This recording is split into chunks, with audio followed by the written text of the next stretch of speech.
Vous avez sûrement aperçu les véhicules militaires et vous allez continuer à les apercevoir toute la semaine sur la place de l'Hôtel de Ville ou sillonnant les rues de Romba. En effet, pour les 70 ans de la libération de la ville, l'association French Militaria Motor Club expose jusqu'à dimanche ses engins datant de la Seconde Guerre mondiale. Une occasion particulière de se replonger dans cette période et de mieux comprendre l'histoire de la ville. Et pour renforcer cette présentation de véhicules, d'autres expositions sont également visibles jusqu'à dimanche. On commence avec les 25 panneaux visibles en mairie et réalisés par la Direction de la Mémoire, du Patrimoine et des Archives du ministère de la Défense, qui présentent les principales batailles auxquelles les Français ont participé. Celle-ci aborde plusieurs thèmes tels que la reprise des combats de l'armée d'Afrique, la libération de la Corse ou encore le rôle de la résistance dans la libération. Du côté de l'espace culturel, maintenant, on y retrouve 3 expositions. La première, dans la salle Expo, est proposée par l'association Deuxième Guerre et met en évidence une collection de modèles réduits. J'ai du blindé, du véhicule, qui correspond à ce qui se faisait à l'époque de la Seconde Guerre mondiale, aussi bien français, américain, allemand, russe, anglais, japonais, j'ai même quelques avions japonais. J'ai des avions donc, et j'ai aussi des dioramas. Des dioramas sont des scénettes qui correspondent chaque fois à un fait réel, qui sont issus de photos, toujours issus de photos, alors avec l'histoire de cette scénette qui va avec le personnage, l'endroit, le lieu, les régiments, et puis le côté humain qui est toujours derrière, quoi. Et toutes ces maquettes permettent d'attirer l'œil du visiteur et de captiver son esprit sur l'histoire de la Seconde Guerre mondiale. Avec des modèles réduits qui expliquent la technologie, l'histoire, les personnages, les figurines, tout ce qui a fait la Seconde Guerre mondiale. Pourquoi en figurines ? Parce que je me suis rendu compte que c'était quelque chose qui marquait plus les jeunes générations. Il y a le côté jouet qui les attire, et après on leur apprend, on leur explique l'histoire qui se jouait à ce jouet. Et quand ce jouet-là est devant leurs yeux, ça accroche beaucoup mieux qu'un film à la télévision. Et on peut mieux leur expliquer, on peut de vive voix leur raconter l'histoire du gars qui était à l'intérieur du char, du pilote qui était à l'intérieur de l'avion. Et ça marche sur les adultes, mais aussi et surtout sur les enfants. Alors les tout petits viennent, pour eux c'est un jouet. Quand ils commencent à prendre un peu plus d'âge, ils regardent le jouet et je leur parle tout de suite de ce qui va avec, le jouet, l'histoire qui va avec. Alors là, ils sont ou captivés ou alors ils s'en vont.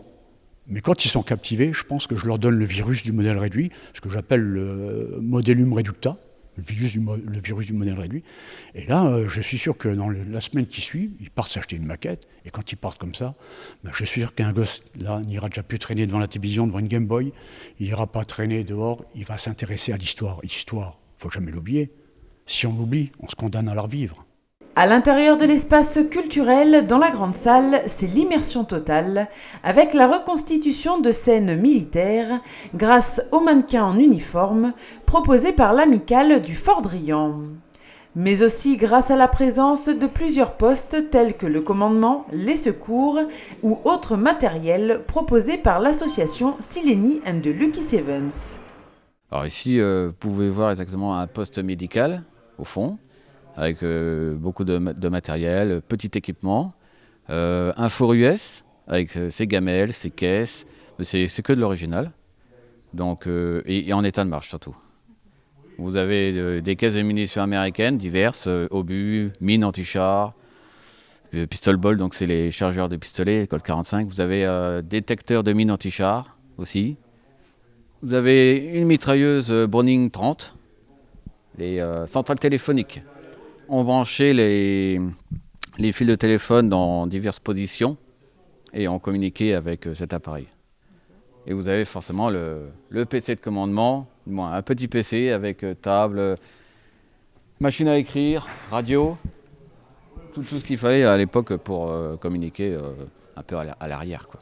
Grâce à cette exposition qui retranscrit une partie de l'histoire, le public peut comprendre plus facilement le fonctionnement de chaque matériel et surtout ne pas oublier cette époque.